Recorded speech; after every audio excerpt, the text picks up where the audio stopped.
गीता में अर्जुन को स्वयं भगवान कह रहे हैं कि उस परमेश्वर की शरण में जा, उसके लिए उन संतों के पास जा जो तत्वदर्शी हो।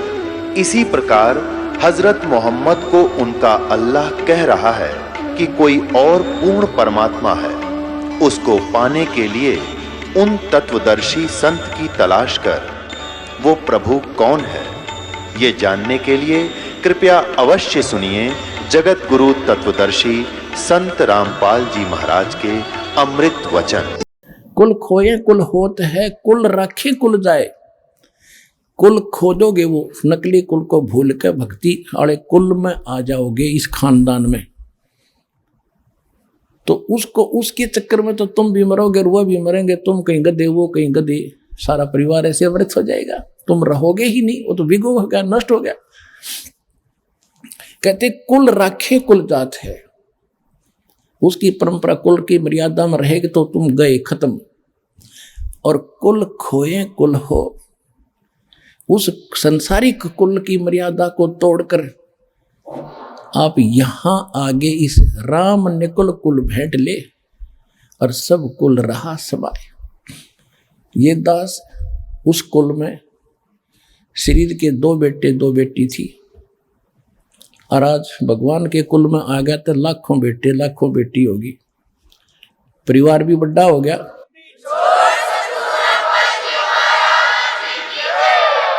तो यहां परमात्मा कहते हैं राम निकुल कुल भेंट ले। भगवान वाले जो यो कुल कितने को नहीं, यहीं पर है जो हम बनाएंगे, इसे कुल को भेंट लो, उसमें शामिल हो जाओ जिसमें सब कुल रहा समाये। तो कहने का भाव यह है, जो हम प्रसंग पर आ रहे थे, अब वो काल जो बता रहा है परमात्मा उसको बता रहे हैं, तूने ऐसा जुल्म कर दिया इनके साथ। परमात्मा बता रहे उस काल को कि जालिम, भगवान ने भेजा है मुझे, तेरी पोल खोलूंगा, नीचे के लोक बजाऊंगा, तेरी वास्तविकता बताऊंगा, तू काल है, तू भगवान नहीं है। असली परमात्मा को तूने छुपा दिया, खुद भगवान बन बैठा। परमात्मा का आदेश है, मैं ऐसा मंत्र लेकर आया हूं, उनको नाम दूंगा, ज्ञान दूंगा और यहां से सबको पार करवाऊंगा। ये आदेश है भगवान का।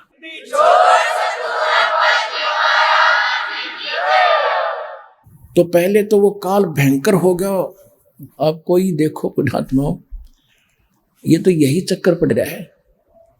इनने तो अपने ऐसे सीमा बना रखी, मेरी रोजी रोटी का नाश करेगा ये। तो उसने सोचा पहले इसने मार दूं, इसने बंदी बना दूं, यहीं बांध दूं, इसने नीचे नहीं जान दूंगा, ये तो नाश करेगा, मेरा भट्ठा बैठा देगा सच्चाई बता करके। तो पहले तो उसने खूब झपट्टा मारा, जैसे चिड़िया के ऊपर बात झपटता है कि आजा पहले तुझे संवारता हूं अभी।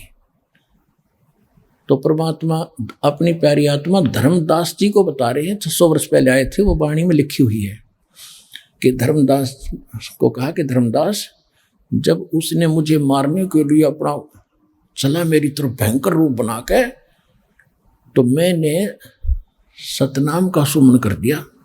2 अक्षर का होता है वो, और सतनाम का जो सुमन किया ना, उसको इतना गजब का झटका लगा, उसके एकदम इतना करंट लगा उसके, और वो इतना भयभीत हो गया कि पाताल में जाके गिरा नीचे। अब मैंने तो उसको ठीक करना था, फिर नीचे गया मैं उसके साथ साथ। परमात्मा जोगजीत ने कहा कि मेरे पास ऐसा मंत्र है कि तजाले इतना छोड़ दूंगा नहीं, 21 ब्रह्मांड तक, बाहर तेरी सीमा नहीं, चल वहीं ऊपर, यहाँ और कोई सुनेगा तेरी सारी बकवादों को। ऊपर फिर लाए वहीं, फिर कांपड़ लग गया, चरणों में गिर गया। कहते ऐसे तड़प रहा, पड़ा पड़ा जैसे पक्षी की पंख कट जाती हैं, उड़ नहीं सकता। घिसड़ के जब देखा इसने ताकत में तो तेरी बात पड़े नहीं, तो चापलूसी यहाँ की सबकी यही आदत है।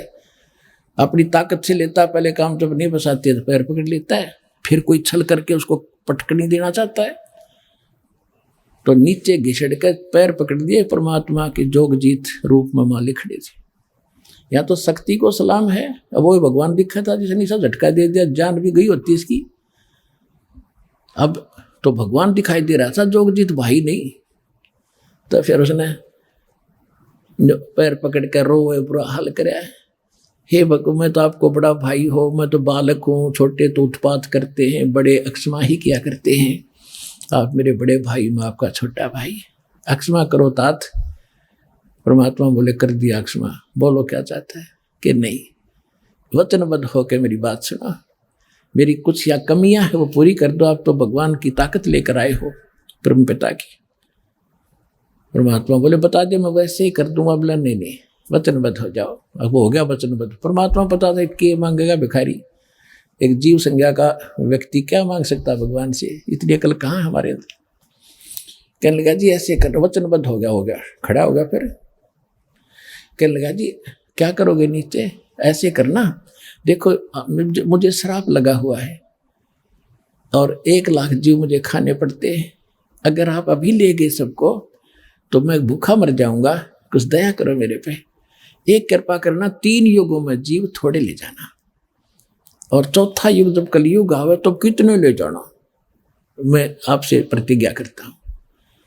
अपरात्मा हम ये विज्ञानी पक्के हैं, अनजान व्यक्तियों को भगवान ने पता था क्यों इसको ये आदेश 3 युगों का क्यों दे दिया वरदान, तभी हमें क्यों नहीं पार कर गए। इसे तुम भले होते तो वहीं चाहते को नहीं वहीं न पड़े रहते। पता है भगवान ने कि सतयुग त्रेता द्वापर में ये दुखी नहीं होंगे, इनकी पूंजी साथ होती है, कुछ बची हुई पूंजी, जैसे वहाँ स्वर्ग में खत्म किया फिर बच गई वह नीचे कुछ परसेंटेज छोड़ ले दे के भेजता है पुण्यों की और पापों की। तो सतयुग में वो जन्म होते हैं जिन्हें घने पुण्य होते हैं, त्रेता में उसे थोड़े से कम, फिर वो भी सुखी होते हैं, द्वापर में भी दुखी नहीं होते, फल फ्रूट भरे रहते हैं, वृक्षों जंगलों में लोग समय व्यतीत किया करते थे अधिकतर। मालिक को मालूम था कि त्रेता तक इनकी सारी बैटरी डाउन हो लेगी, और पहले सतयुग में ये पूजा करते थे ब्रह्म की, लाभ देता था कबीर भगवान, इनकी पूर्व की पूंजी थे, ये उस पर फिट हो गए। फिर इसी प्रकार राम का जन्म हो गया, फिर द्वापर वाले राम ने पूजन लगे, द्वापर में लास्ट में कृष्ण का जन्म हुआ, फिर कृष्ण ने पूजन लगे, और पूजा करते रहे भगवान की दया से, भगवान भी आते रहे, भगवान की प्रेरणा करते रहे। अब वो जब भी आते थे प्रथम नाम देते थे, उससे चार्ज कर जाते थे, पता था कि पार्थिया भी होंगे नहीं, लेकिन इनको मनुष्य जन्म मिलता रहेगा, इस भक्ति से इनके परमात्मा के चमत्कार होते रहेंगे, आस्था इनकी बनी रहेगी। तो सतयुग त्रेता द्वापर तक परमात्मा ने घने व्यक्ति पार नहीं किए, को घना इधर से मिले स्पेशल दिखा के लाए, फिर उससे की बात बनी, बाकी अन्य ने नहीं माना। अब आप भक्ति भी कर रहे हो, आप देवता भी पूजा करते, सारा कुछ करती थी आत्माएं, और आज क्या दुर्गति हो रही है, हम देख रहा दास। अब कहाँ गई वो भक्ति, कहाँ गई वो श्राद्ध स्वामी वाले पंथ। अब रो रो कहते हैं वो लोग, कहते 30 साल खो दिए, 40 साल डले ढोके आया हूँ, सब कुछ लुट गया, बीमारी 20 लग गई, बेटा मर गया, फैक्ट्री लुट गई, और आप लुट गए उसका तो पता है को नहीं, ये तो फैक्ट्री रो रहे हो तुम लुट गए, सारा जीवन खो दिया तुमने, भट्ठा बैठा दिया, अब करो फिर दोबारा चार्जर देंगे और थोड़े दिन में फिर धनी हो जाओगे। डटे रहना, इस मार्ग पर विश्वास करके लगे रहना, देखना कुछ ही दिनों में क्या रंग ला देगा भगवान।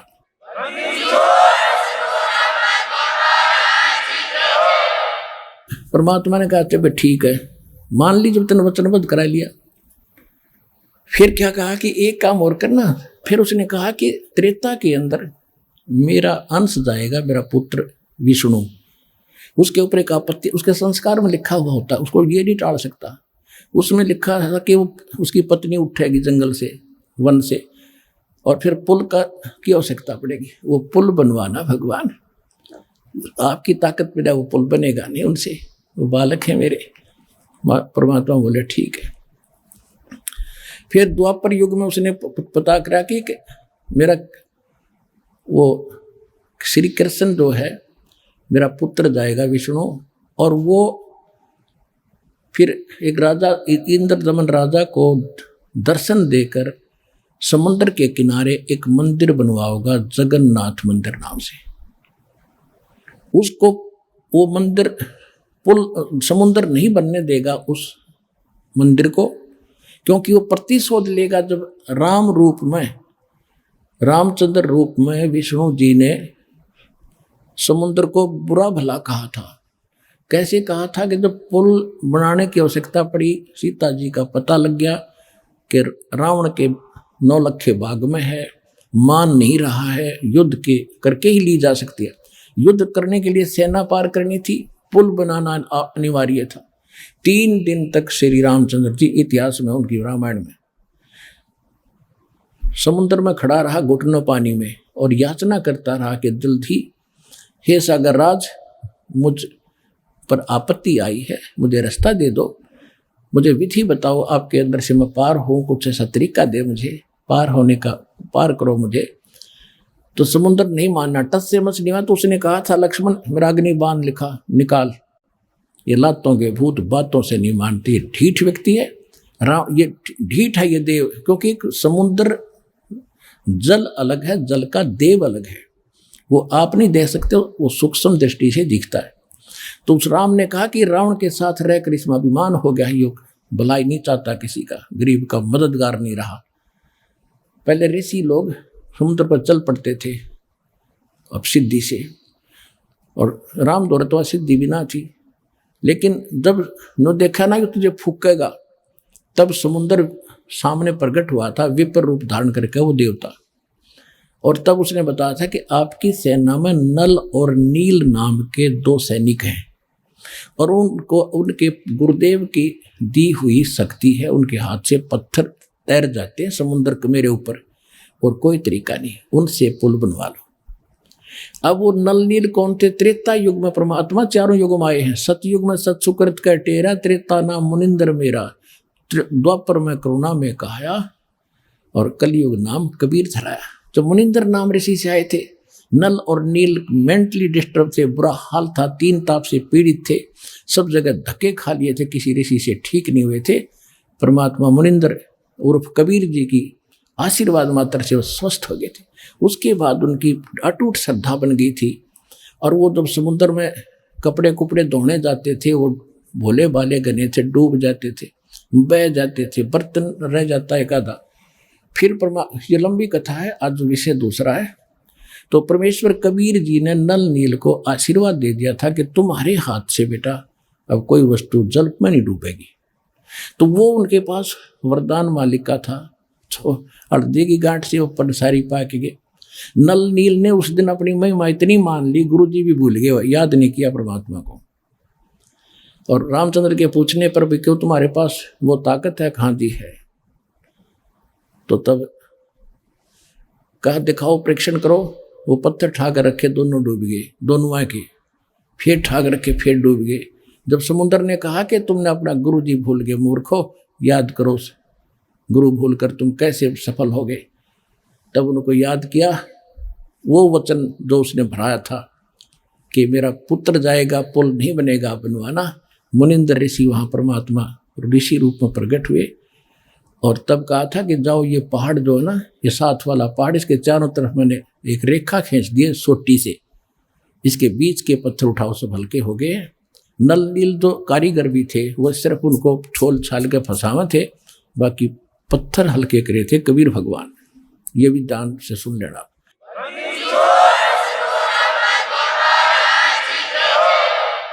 ये तत्व ज्ञान है पुण्यात्मा। जो कथाएं तुम सुना करते आप जी, अब ये इनका एक सब सिर चढ़ेंगी कथाएं सुन रखी थी, सिर पैर नहीं था इनका। तो उसने ये वरदान लिए थे 2, एक जगन्नाथ के मंदिर को बनवाने के लिए। तब जब इसने उसको कहा था कि गुलाम जो है लातों की लातों से मानते हैं, प्रार्थना नहीं सुनते, तो उसका प्रतिशोध समुद्र ने, उसको पता था कि लेगा। यहाँ तो ऐसे टिट फॉर टैट ये भूलते नहीं सारे जीवन। ये खुद भगवान भी अपना टिट फॉर टैट देते आए हैं। राम रूप में बाली मारा था, श्री कृष्ण रूप में उसी बाली ने शिकारी बनकर श्री कृष्ण की हत्या की थी, ऐसे वृक्ष की ओट से। कहते तुम कौन राम का जपते जापम, अर्थात कटे ना ये तीनों तापम। अदला बदला भी खुद, ये खुद नहीं तुम अपना कोई संस्कार खत्म कर सकते, तुम्हारा कैसे कर दें। तो अब शॉर्ट में बताऊंगा, समय ज़्यादा हो गया। तो वापस फिर तब उसने ये 2 वर और मांगे थे परमात्मा बोले तथास्तु, तीनों दे दिए। और बोले फिर एक और मांगा था कि एक और दया करना कि कलयुग में पहले मेरे, हाँ, एक ये प्रार्थना की थी कि आप जबरदस्ती ना करना किसी को भी। सतयुग जब चौथा युग जो कलयुग आए उस समय की, किसी को बाई फोर्स ना ले जाना, अपना ज्ञान देना।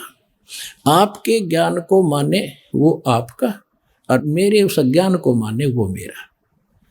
परमात्मा बोले तथास्तु, ठीक है। मालिक को मालूम था जब मेरा ज्ञान नहीं समझ में आओगा तो मुझे मानेंगे कैसे, तो पहले ज्ञान न दूंगा उनको जा करके। फिर कहा कि पहले मेरे दूत जावे, मेरे संत जिनको मैं संत बनाकर भेजूं, और बाद में तेरा दूत जावे, तेरा संदेश वाहक जावे। परमात्मा बोले ठीक है, तथास्तु, ठीक है भाई। अब फिर यो कहते हैं ना, फिर जब गर्द लग गया और बच्चा सुखी खड़ा हो गया, कहने लगा जोगजीत, जब कलयुग में ये जीव पहुंच जाएंगे ना, इनको ऐसा कर दूंगा, ये भक्ति योग नहीं छोड़ूंगा कलयुग में, नाना प्रकार की पूजा इनके फट कर दूंगा, देवी देव देवल पुजवाऊं, देवल माने मंदिरों में मूर्ति बनवा के, और तीर्थ व्रत झूठे जब तब मन लाऊं, अर्जाइयो जोग जीत संसारा, जीव न माने कहा तुम्हारा, जीव तुम्हारा कहा ना माने, हमारी ओर हो बाद बखाने। तुम्हारे विरोध हो जाएंगे, मेरे वकील बन जाएंगे, वाद विवाद करेंगे। अब परमात्मा बोले कि ये तू अपना काम करना, जो मैंने वरदान दे दिया। फिर कहा कि पीछे मैं भेजूंगा अपना दास, जब तेरे वाले सारी बकवाद घट चुके होंगे, जो ओछा मंदा ज्ञान वो सुना चुके होंगे, जब मेरा दास जाएगा, मालिक को मालूम था कि पहले ये बकलेंगे जो बकना है, फिर अपना दास भेजूंगा, इनकी पोल खोल देगा, प्रमाण दे देगा, सारे मेरे बच्चे मुझे पहचान जाएंगे।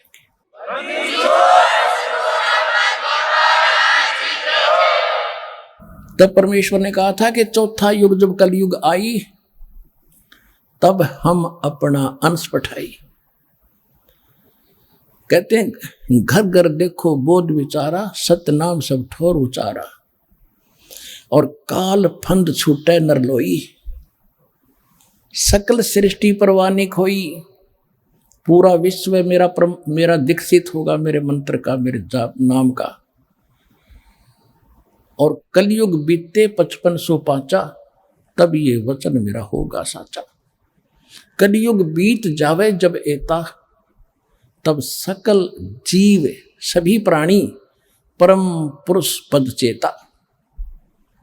कि जब इतना 5505 कलयुग बीत जाएगा, उस समय सभी प्राणी जो मनुष्य जीवन धारण करते आएंगे, उस परम पद के चेता होंगे। चेता माने जानकार। कौन से परम पद के? गीता अध्याय नंबर 15 के श्लोक नंबर 4 में कहा कि तत्वदर्शी संत की प्राप्ति के उपरांत परमेश्वर के उस परम पद की खोज करनी चाहिए, जहां जाने के बाद साधक फिर लौटकर कभी संसार में नहीं आते। गीता अध्याय नंबर 18 के श्लोक नंबर 62 में कहा कि अर्जुन, तू सर्वभाव से उस परमेश्वर की शरण में जा, उसकी कृपा से तू परम शांति को और सनातन परम धाम को प्राप्त होगा।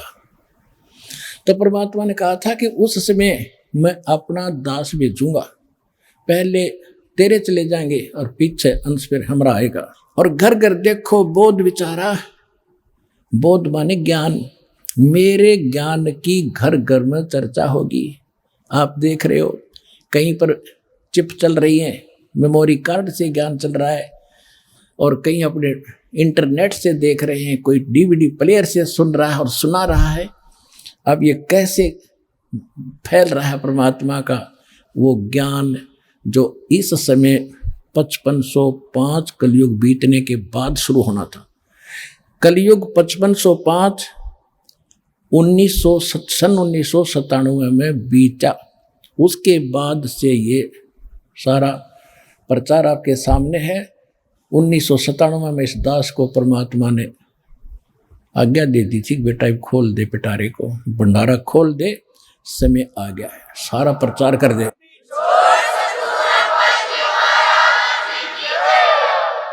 उसके बाद 1999 में दयाकरी दाता ने एक छोटा सा टुकड़ा करोथा गांव में आश्रम दिया। वहाँ फिर प्रोजेक्ट लगा लगा के भगवान के बच्चों को दिखाने लगे। पहले गांव गांव में विरोध हो गया हमारा, क्योंकि हम सच्चाई बताऊं, नकली गांव गांव में ठग बैठे विरोध करवा दिए, जनता को भुका कर, झूठा है, कपटी है। लेकिन भगवान का वचन था इसलिए ये फल गया। अब शिक्षा पर बात आई थी। पहले हमारे पूर्वज शिक्षित नहीं थे, इसलिए भगवान को पहचाना नहीं। आज आपको शिक्षा का विष खिलाना पड़ा दाता ने कि एक बार ये शिक्षित हो जा, बुराई करेंगे ज्ञान से, फिर सेट कर लूंगा इन्हें। लेकिन जब तक ये ज्ञान नहीं समझेंगे, मुझे जानेंगे कैसे? ज्ञान होगा फिर विद्या हमारे, हम अनुरूप प्रयोग करेंगे। अब हम गलत प्रयोग कर रहे हैं। तो इसलिए आपको शिक्षित किया है। इसने कैसा जुल्म कर रखा है। आप जब इस ज्ञान से परिचित होकर फिर सामान्य जीवन जीवोगे, तब पता चलेगा कौन सी आग में जल रहे थे और कैसे परमात्मा ने शीतल जल छिड़क दिया इस तत्व ज्ञान का और सत्य नाम और सार नाम का। तब तुम्हारा कल्याण होगा। सारा संसार भगवान की भक्ति करेगा।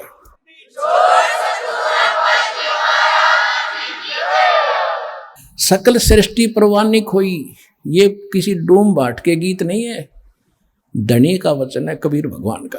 ये सफल होगा और आपके सामने दिख भी रहा है। देखो कैसे छोटे छोटे बच्चे, ये जो आपके घर आ रहे हैं, ये आम आत्माएं नहीं है, ये विशेष आत्माएं भगवान ने भेज रखी तुम्हारे घर में। इनको तो पता नहीं रामकृष्ण कौन होगा, ये सीधे भगवान के रंग में रंगे रंगाए होंगे। इनमें तो असमंजस हो ही नहीं सकता। और फिर इनके तो संस्कार इतने गजब के बनेंगे, भगवान हाजिर रहेगा, प्रत्येक इनकी सब दुख दूर करेगा। ये तो आप सुखी होंगे, इनकी टेंशन करने की जरूरत नहीं तुमने। लेकिन डर रहो, द्वार धनी के पड़ा रहे, धक्के धनी के खावे, 100 काल जग जोली पर द्वार छोड़ नहीं जा। बोलो सतगुरुदेव।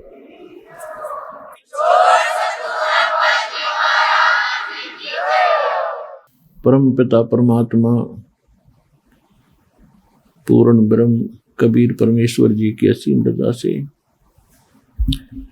आप सभी पुण्यात्माएं परमात्मा की महिमा सुनने के लिए उपस्थित हुए हैं।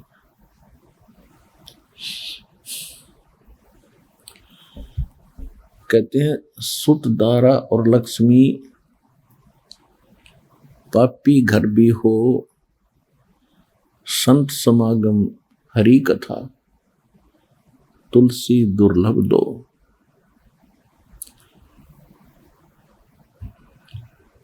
परमात्मा क्या बताते हैं?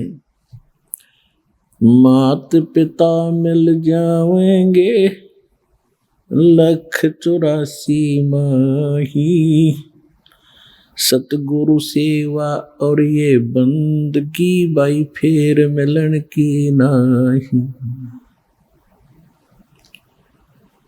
सतगुरु के दरबार में जाइयो बारंबार, बोली वस्तु लखाद में है सतगुरु दातार। सत्संग की आधी घड़ी और तप के वर्ष 1000, तो भी बराबर है नहीं यूं कहे कबीर विचार।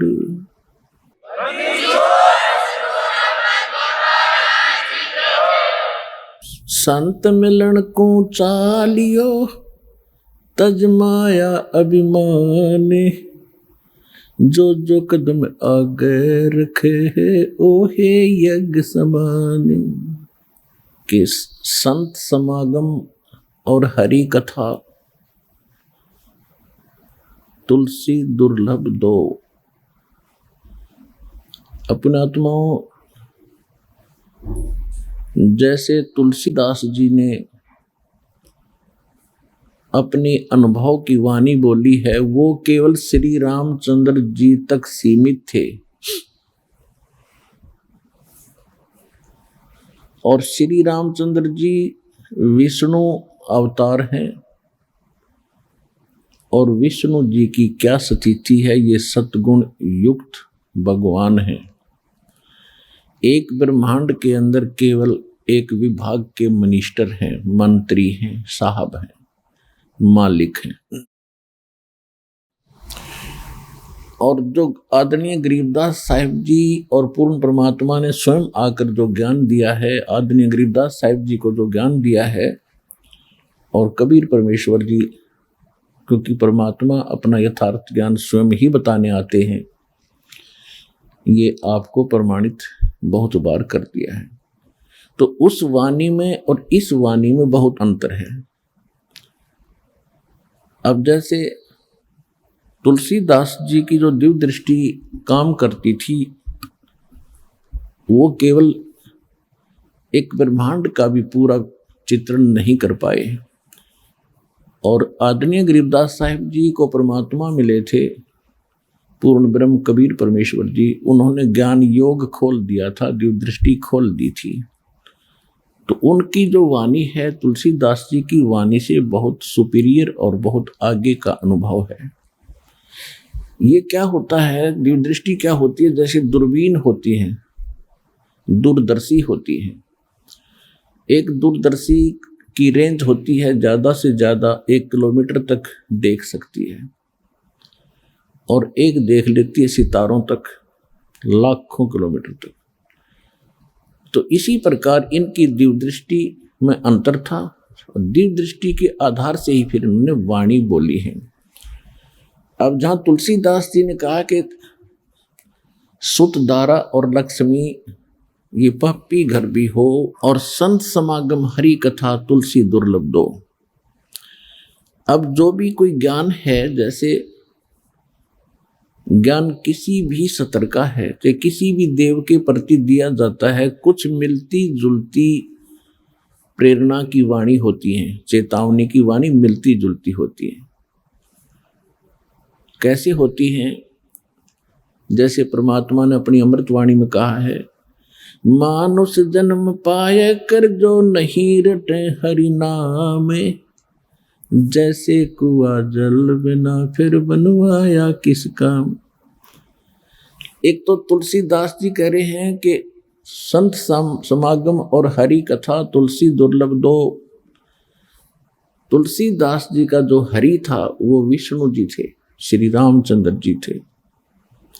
और यहाँ परमात्मा ने जो वाणी बोली है कि मानुष जन्म पाए कर जो नहीं रटे हरि नाम, वो हरि, वो मालिक, वो स्वयं के लिए कह रहे थे, जो पूर्ण ब्रह्म परमात्मा असंग ब्रह्मांड के स्वामी, उसकी भक्ति करे बिना बात नहीं बने। तो पुण्यात्माओं, आप जी के ऊपर वो मेहर हुई है परमात्मा की कि आप जी को संत समागम, संत सोए जो सीधा चले।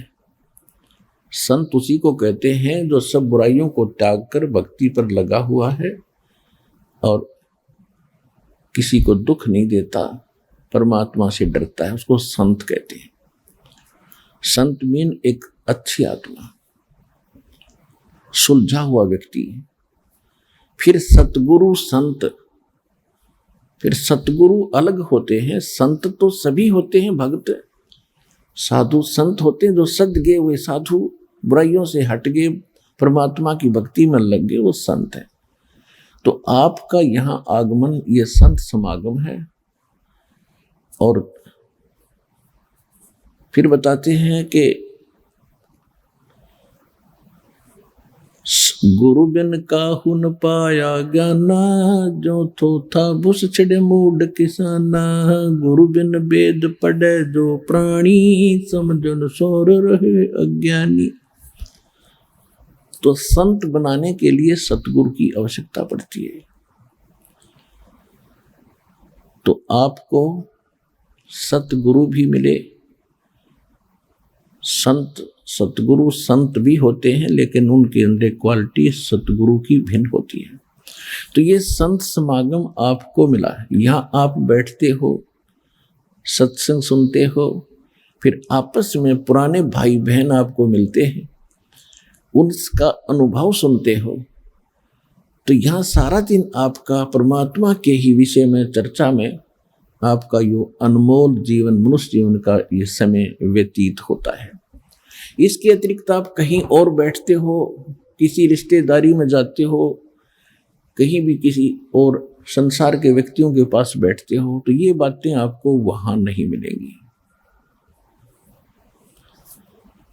क्योंकि ये तो संत समागम से ही स्टार्ट होती हैं। सतगुरु बताते हैं, फिर साधु संत भक्त आगे उस ज्ञान को फैलाते हैं। जैसे नकली गुरु मिले तो उन श्रद्धालुओं ने नकली ज्ञान फैला दिया, संसार में भर दिया ठोक ठोक के। अब ये रियल नॉलेज, स्पिरिचुअल नॉलेज, यथार्थ अध्यात्म ज्ञान आपको प्राप्त हो रहा है, आप इसको फिर आगे फैला रहे हो। तो जैसे वो अज्ञान फैल गया, वो तो लाखों वर्षों से फैल गया, और इस सत्य ज्ञान में इतनी ताकत होती है, ये अब सब जगह थोड़े ही दिनों में फैल जाएगा। और ज्ञान सब ज्ञानड़ी, कबीर ज्ञान सो ज्ञान, जैसे गोला तोब का अब करता चले मैदान। और जितने भी ज्ञान थे वो तो एक नकली थे, और अब ये ऐसा ज्ञान है परमात्मा का जो तत्व ज्ञान है, ये उस अज्ञान रूप अंधेरे के जितने किले बने हुए हैं, ये जितने भी संत परमात्मा के बच्चों को घेरे बैठे हैं, इस ज्ञान के आधार से इन सब के किलों को तोड़कर और एक बना देगा। परमात्मा का वचन है कि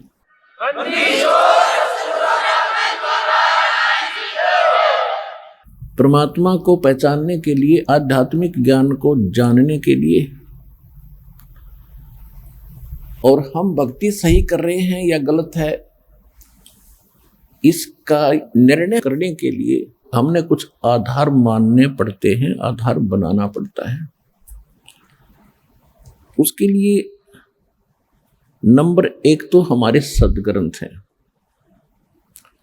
क्योंकि श्रीमद् भगवत गीता अध्याय नंबर 16 के श्लोक नंबर 23 में कहा है कि शास्त्र विधि को त्याग कर जो मनमाना आचरण करते हैं, मनमानी पूजाएं करते हैं,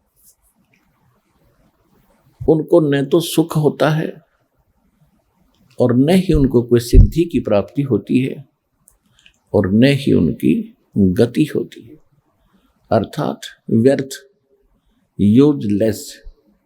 फिर तुरंत कहा है 24वें श्लोक में 16वें अध्याय में, इससे तेरे लिए अर्जुन कर्तव्य और अकर्तव्य की व्यवस्था में कौन से धार्मिक साधनाएं करनी चाहिए और कौन सी ना करनी चाहिए, उसके लिए सदग्रंथ ही प्रमाण है।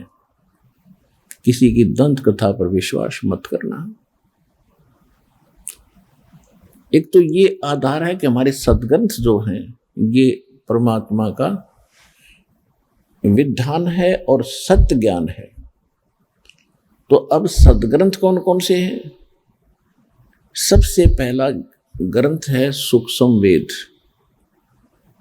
सूक्ष्म वेद जिसको तत्व ज्ञान भी कहते हैं, और उसके विषय में गीता अध्याय नंबर 4 के श्लोक नंबर 32 में कहा है कि जैसे कि मैंने अर्जुन तेरे को गीता अध्याय नंबर 4 के श्लोक 25 से लेकर और 31 तक जो ज्ञान दिया है, कोई ऐसी साधना करता है, कोई ऐसी साधना करता है, कोई देवताओं की पूजा करता है, कोई हठ योग करता है, कोई मुंह पर पट्टी बांध कर अहिंसावादी व्रत का पालन करके ये सोच बैठा है कि मैं जो साधना कर रहा हूँ ये सही है, कोई स्वाध्याय करके ही, कोई योग अभ्यास करके।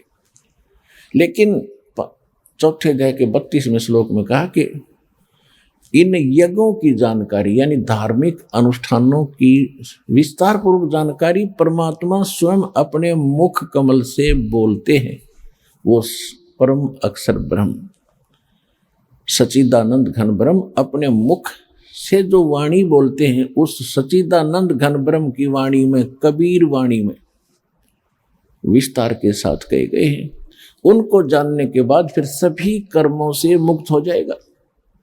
वो तत्व ज्ञान है। चौथे अध्याय के 34वें श्लोक में कहा है कि उस तत्व ज्ञान को तू तत्वदर्शी संतों के पास जाकर समझ, उनको दंडोत प्रणाम करने से, कपट छोड़कर और सरलता पूर्वक प्रसन्न करने से वो तत्वदर्शी संत तुझे उस तत्व ज्ञान का उपदेश करेंगे। 15वें अध्याय के प्रथम मंत्र में तत्वदर्शी संत की पहचान भी बता दी है कि उल्टे लटके हुए संसार रूपी वृक्ष के जो सभी विभाग बता देगा। सह वेदवित, ऊर्ध्व मूलम अधः शाखम अश्वत्थम प्राहु अवम छंदासी यस्य प्रणानी ये तम वेद स वेदवित। ऊपर को जड़, नीचे को शाखा वाला, ये एक मजबूत संसार रूपी वृक्ष है।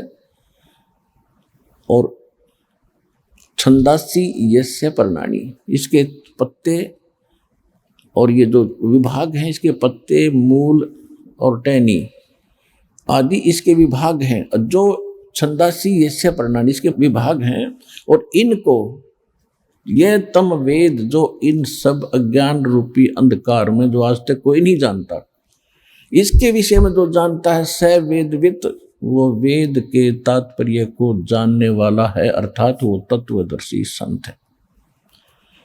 तो सूक्ष्म वेद में परमात्मा ने 600 वर्ष पहले जो लीला करके गए थे धारण जुलाहे, कबीर जुलाहे की, उसमें अपनी सच्चिदानंद घन ब्रह्म की वाणी में सूक्ष्म वेद में कहा था, अक्षर पुरुष एक पेड़ है और सरपुरुष वाकी डार, जिसको निरंजन भी कहते हैं, ज्योति निरंजन भी कहते हैं।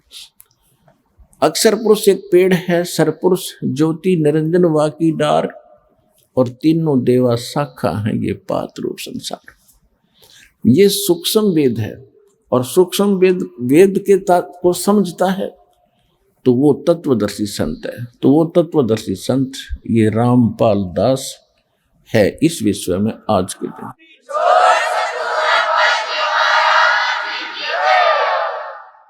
इस सूक्ष्म वेद की आवश्यकता क्यों पड़ी? परमात्मा ने स्वयं आकर ज्ञान क्यों बताना पड़ा? जब हम गलती करके सतलोक से और इस काल के साथ आगे थे, हमारी यहां दुर्गति होनी थी, मालिक को पता था। मालिक को यह भी मालूम था कि सबसे पहले ये काल इनको भगवान से दूर करेगा, इनकी बुद्धि पर पत्थर डालेगा, अज्ञान से भरेगा। इसलिए परमात्मा ने कुछ ही समय के उपरांत इस काल के अंतःकरण में, इसके हृदय में, वहां से ये तत्व ज्ञान कंप्लीट फैक्स कर दिया था, इसकी व्हाट्सएप पर डाल दिया था, और उसमें निर्धारित समय भर दिया था कि इतने समय के बाद ये ऑटोमेटिकली बाहर आएगा, ये रोक नहीं सकेगा। ऐसा ही हुआ। इसके श्वासों के द्वारा एक दिन ये अपने आप सारा ग्रंथ बाहर आया। इसने जब देखा, पढ़ा कि इसमें तो सारी जानकारी ऊपर की है, और इसको ये था कि अगर इन प्राणियों को जो मेरे फंस गए, इनको उसका ज्ञान हो गया, उस सुख का एक नहीं रहेगा। इस दुष्ट व्यक्ति ने सबसे पहले वो ज्ञान समाप्त किया, यानी जिसकी पूर्ण जानकारी सभी नष्ट नहीं किया, लेकिन वो मेन पार्ट, वो भक्ति विषय जल्दी में नष्ट कर दिया। और शेष ये 4 वेद रख दिए। ये 4 वेद उस सूक्ष्म वेद का ही अंश है। उसका जो जो मुख्य अंग था वो नष्ट कर दिया। उसकी पूर्ति करने के लिए परमात्मा आते हैं और फिर वो सूक्ष्म वेद पुनः बताते हैं। उसमें ये सभी वेद भी होते हैं, ये 4 वेद भी इंक्लूड है उसके अंदर। वो सूक्ष्म वेद है। फिर परमात्मा ने 600 वर्ष पहले कहा था धर्मदास जी से कि मेरे नाम से, काल ने कहा था तेरे नाम से 12 पंथ चलाऊंगा मैं, कबीर नाम से। और मालिक को पता था कि 12 पंथ चलेंगे, काल के दूत होंगे, वाणी मेरी पढ़ा करेंगे, सूक्ष्म वेद मेरा पढ़ेंगे, इनका अकल में आनी नहीं, इनको समझ में आना नहीं, तो ये अपनी बुद्धि अनुसार इसमें गड़बड़ अवश्य करेंगे। ऐसा ही कर भी रखा काफी। उसकी पूर्ति के लिए परमात्मा ने फिर कहा था कि 12वां पंथ, उसी 12 पंथों में 12वां पंथ के प्रवर्तक का जन्म संवत 1774 में होगा। कबीर सागर में गलती से संवत 1775 प्रिंट है, कबीर वाणी चैप्टर में। उसका जब जन्म इस समय होगा और उसको फिर मैं मालिक मिले थे, उसके द्वारा मेरी महिमा की वाणी का पुनः प्रकाश होगा, प्रकट होगी मेरी वाणी, यानी मेरा यथार्थ ज्ञान। और उस मेरे यथार्थ ज्ञान को जो बर्मा पंथ, गरीबदास पंथ के व्यक्ति और साथ में 12 कबीर पंथी नकली, वो 11 और ये सब के सब इस ज्ञान को समझ नहीं सकेंगे, इन गूढ़ रहस्यों से परिचित नहीं हो सकेंगे। इसलिए बर्मे पंथ में फिर आगे चल के हम ही आएंगे और सभी पंथों को समाप्त करके एक पंथ चलाएंगे। अब वो 13वां पंथ चल चुका है इस दास के माध्यम से। भगवान नहीं आए तो दास भेज दिया कंप्लीट कोर्स देके।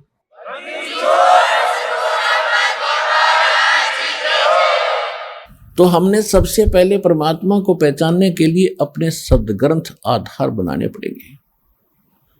उसके बाद ये तो हमारी थ्योरी, ये तो थ्योरी है हमारा, यानी लिखा हुआ एक लेख है। फिर दूसरा इसके थ्योरी के आधार से प्रैक्टिकल।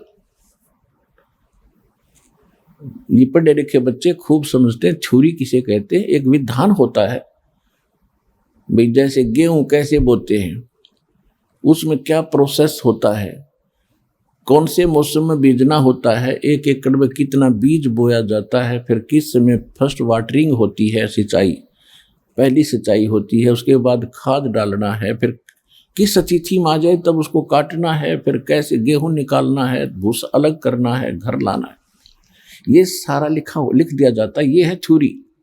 और फिर उसके अनुसार करना, उसी समय में बीज बोना है, 1 एकड़ में इतना बीज बोना है, इतने समय के बाद फिर उसमें वाटरिंग करनी है, सिंचाई करनी है, फिर खाद डालना है, घास निकालना है और फिर उसको काटना है। उस तरह जो करके वो प्राप्त करता है वो है प्रैक्टिकल। तो ये थ्योरी सही है तो प्रैक्टिकल भी सही होगा। जिनकी थ्योरी ही गलत है, जिनका उल्लेख ही गलत है, जिनके मूल पाठ ही गलत हैं, तो उनके प्रैक्टिकल भी गलत होंगे। उदाहरण के तौर पे जितने भी वर्तमान में संत हैं, किसी के पास न तो यथार्थ ज्ञान है, यानी उनकी थ्योरी भी ठीक नहीं है। फिर प्रैक्टिकल खाक होगा जब थ्योरी है गलत।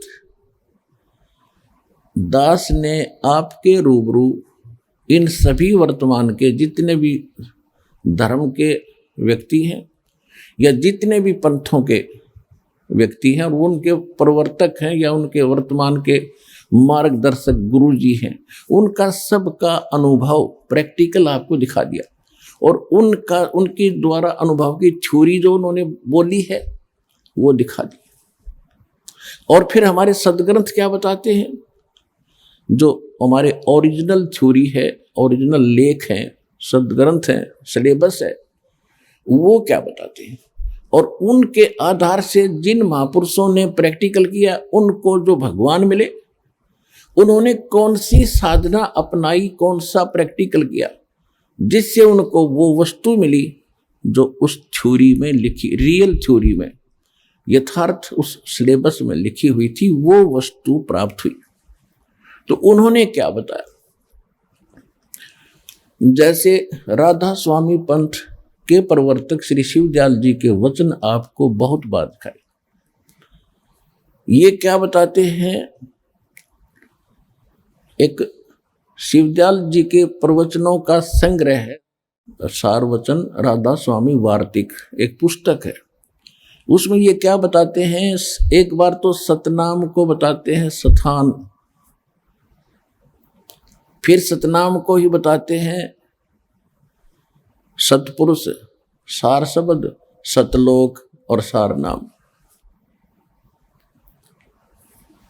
तो इससे सिद्ध होता है कि इनको कख भी पता नहीं, इनकी थ्योरी है गलत, इनको सतनाम का पता नहीं। कभी कहते हैं सतनाम हमारी जाति है और सतनाम कभी असली राम है।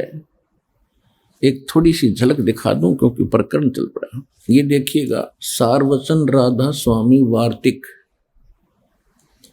राधा स्वामी सत्संग व्यास से ये छपी है, प्रकाशित है। इसके प्रकाशक कौन है? प्रकाशक हैं जगदीश चंद्र सेठी, सेक्रेटरी, राधा स्वामी सत्संग व्यास, डेरा बाबा जयमल सिंह, पंजाब। ये इनके पास सर्वाधिकार सुरक्षित है। पहला संस्करण 1961 में और ये है लास्ट 16वां 2003 का। मुद्रक है लक्ष्मी ऑफसेट प्रिंटर्स, दिल्ली में। ये यहाँ से ये सारा इसके अंदर लिखा हुआ है। ये भूमिका से क्लियर हो जाता है, देखिएगा। सारवचन राधा स्वामी वार्तिक हजूर स्वामी जी महाराज के वचनों का संग्रह है। श्री शिवदयाल जी के जो राधा स्वामी पंथ का जो प्रवर्तक है, जिससे राधा स्वामी पंथ चला है, उसके विचार हैं। और इसी राधा स्वामी आगरा वाले से ही शिवदयाल जी से व्यास के अंदर बाबा जयमल सिंह जी ने स्थापना की।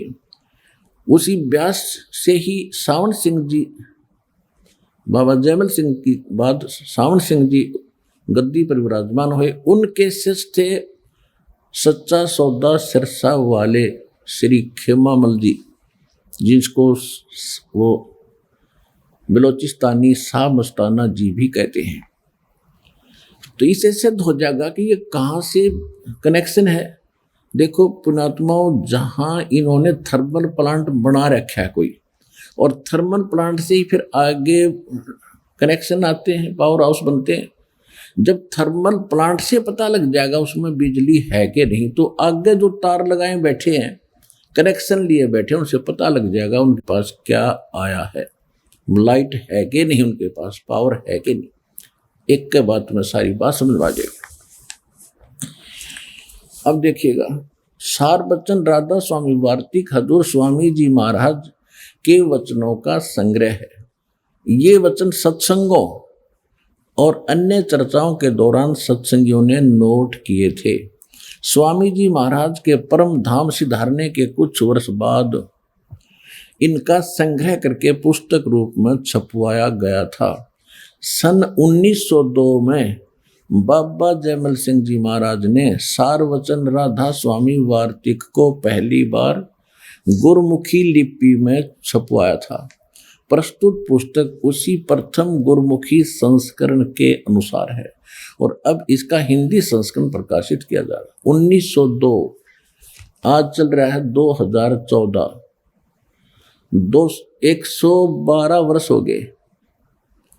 112 वर्ष हो गए इस अड़ंगे को, ये अज्ञान को ग्रहण करते और भोली श्रद्धालुओं को इस रंग में वो कति फाइनल हो लिए जो कति गलत ज्ञान है। 112 वर्ष। और अब देखना इसका क्या हाल होगा इस सच्चे ज्ञान के सामने। देखो पुण्यात्माओं, कुछ श्रद्धालु अनजानपने में, अज्ञानता में कहते हैं कि रामपाल तो आलोचना करते हैं। आलोचना नहीं करता। आलोचना करने से तो जीभ कट जाए मेरी, ऐसी गलती रामपाल नहीं कर सकता। आलोचना होती है झूठी बकवाद करना, और सत्य के ना आलोचना नहीं होती। ये बहुत बड़ा परोपकार होता है। जैसे कई बार क्या होता है, ये कुछ ठग लोग नकली नोट छाप लेते हैं। सरकार को पता चलता है, सरकार टीवी के माध्यम से नकली और असली, ओरिजिनल एंड डुप्लीकेट दोनों को साथ साथ रख के सिद्ध करते हैं कि जिसमें ये लक्षण है ये नकली है और जिसमें ये लक्षण है ये असली है। नकली को त्याग देना, असली ग्रहण करना, इसका फर्क करके नोट ग्रहण करना। तो आलोचना नहीं करती सरकार, बड़ा परोपकार किया, लाखों लोगों को ठगने से बचा दिया। तो ये दास कर रहा है, आलोचना मत समझना।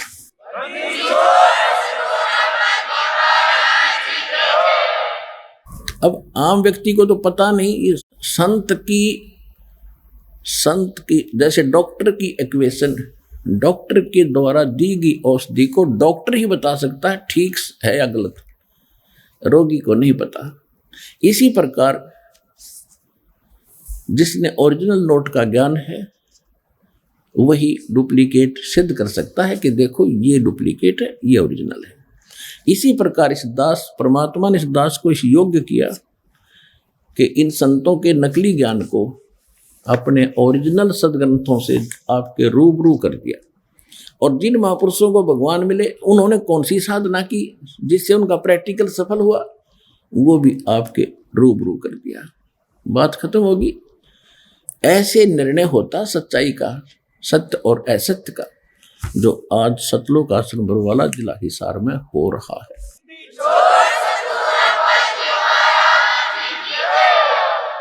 112 वर्ष से ये भोले श्रद्धालु राधा स्वामी पंथ के करोड़ों 20-25 करोड़ बताते हैं इनके अनुयायी, और फिर सच्चा सौदा सिरसा वाले वही कुएं का पानी, उसी कुएं का जल, आगरा के अंदर वही, मथुरा के अंदर जय गुरुदेव नाम से एक पंथ चला था, तो वो भी तुलसीदास नाम था उनका, उनके पास भी यही ज्ञान और यही विचार थे।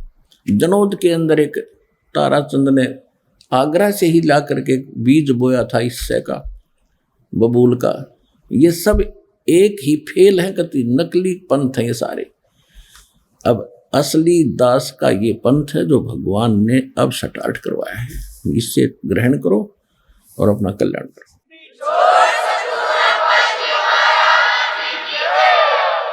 अब ये सार्वचन वार्तिक ये स्वामी जी महाराज के वचनों का संग्रह है। वो स्वामी जी कौन है ये देखिएगा, ये देखिएगा, ये स्वामी जी कौन है। स्वामी जी महाराज का शुभ नाम सेठ शिवदयाल सिंह जी था। आपने 25 अगस्त 1818 में आगरा शहर में जन्म लिया।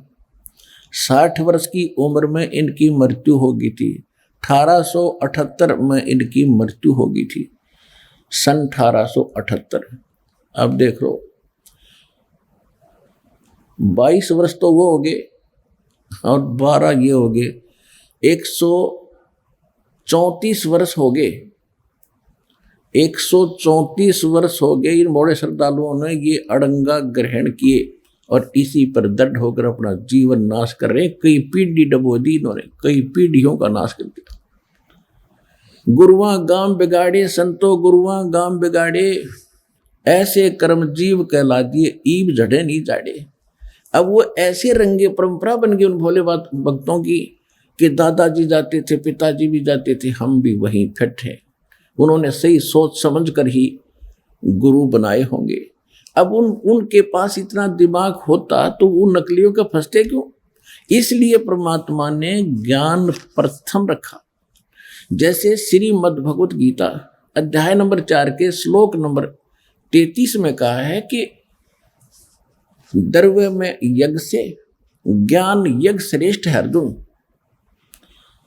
जैसे द्रव्य में यज्ञ का कौन सी होती है, जैसे धन से धार्मिक अनुष्ठान किए जाते हैं, किधर भंडारा लगा दिया, किधर मंदिर बनवा दिया, कोई घाट बना दिया, किधर पक्षियों को दाने डाल दिए। कहते ये तो है द्रव्य यज्ञ बगैर ज्ञान के, और ज्ञान यज्ञ श्रेष्ठ है। यानी सबसे पहले ज्ञान ग्रहण करो भाई, कैसे भक्ति करनी चाहिए, दान कैसे करना चाहिए। गुरु बिन माला फेरते, गुरु बिन देते दान, गुरु बिन दोनों निष्फल हैं, चाहे पूछो वेद पुराण। यानी अधिकारी के बिना दान देना भी व्यर्थ है। पहले ज्ञान समझो, ज्ञान समझ के फिर विधिवत वो धर्म में यज्ञ का सदुपयोग होगा। तो इसी प्रकार पहले ज्ञान हो, ज्ञान के बाद फिर सारी जानकारी हो, फिर भक्ति करें। अब ये क्या बताते हैं, स्वामी जी का महाराज का शुभ नाम सेठ शिवदयाल सिंह जी था। आप जी ने 25 अगस्त 1818 में आगरा शहर में जन्म लिया। आपके पिताजी का नाम सेठ दिलवाली सिंह जी था तथा माता जी का नाम महामाया जी था। आपके पूर्वज पंजाब के रहने वाले थे तथा घर में गुरु ग्रंथ साहिब का पाठ किया जाता था। अपने आत्माओं, गुरु ग्रंथ साहिब के अंदर परमात्मा ने ऐसी दया करी कि गुरु ग्रंथ साहिब जब बनाने लगे, सिख 5वें सिख गुरु श्री अर्जुन देव जी, उन्होंने सब संतों की, नानक साहिब जी की वाणी, उससे पहले के जितने संत थे उनकी वाणी और अपनी वाणी उसमें इकट्ठी की। तो उस समय उन्होंने एक बात का ध्यान रखा। एक समय गुरु नानक देव जी और बाला और मर्दाना जी लंका देखने के लिए समुद्र पर चल रहे थे आदरणीय नानक साहिब जी के आदेशानुसार, और उनको नानक साहिब जी ने कह रखा था कि तुम वाहे गुरु बोलते हुए समुद्र के ऊपर चलो। और नानक जी भी चल रहे थे, सिद्धि से ऐसे चल रहे थे जैसे पृथ्वी पर चलते। उस समय नानक साहिब जी वो रियल मंत्र जाप करने लगे जो 2 अक्षर का सतनाम है, वो उच्चारण करके शुरू कर दिया। मर्दाना जी ने उसकी नकल की, वो भी वही 2 मंत्र ओम सोम जाप करने लगा। वो डूबने लगा, गुत्ते खाने लगा। तब नानक साहिब जी ने कहा कि शिष्य ने गुरु की नकल नहीं करनी होती, मैं जो कहता हूं वही करो, ये जाप मत करो। अब ये क्यों था? क्योंकि भगवान ने कहा था। धर्मदास जी से भी कबीर परमेश्वर जी मिले थे, नानक साहिब जी को भी परमेश्वर कबीर जी मिले थे, और आदरणीय गरीबदास साहिब जी को कबीर परमेश्वर जी मिले थे। इन पहले वाले महापुरुषों से कह दिया था कि धर्मदास मेरी लाख दुहाई, और ये सार नाम और सतनाम के दोबार न जाई। ये सार नाम बाहर जो पढ़ी बिचली पीढ़ी हंसनी तिरही। तो उन महापुरुषों को याद आ गया कि यदि आज मर्दाना ये मंत्र जाप करने लगा तो पूरे सिख समाज में फैल जाएगा, परमात्मा का आदेश उल्लंघन होगा। जिस कारण से उनको झटका दिया, वो डूबने लगा। तो उसके बाद सिख समाज में एक धारणा फैल गई कि ये सतनाम का जाप 2 अक्षर का नहीं करना। इसके करने से गुरु जी की आज्ञा की अवहेलना होने से मर्दाना वाली दशा हो जाएगी, जैसे वो समुद्र में डूब गया, मर गया होता।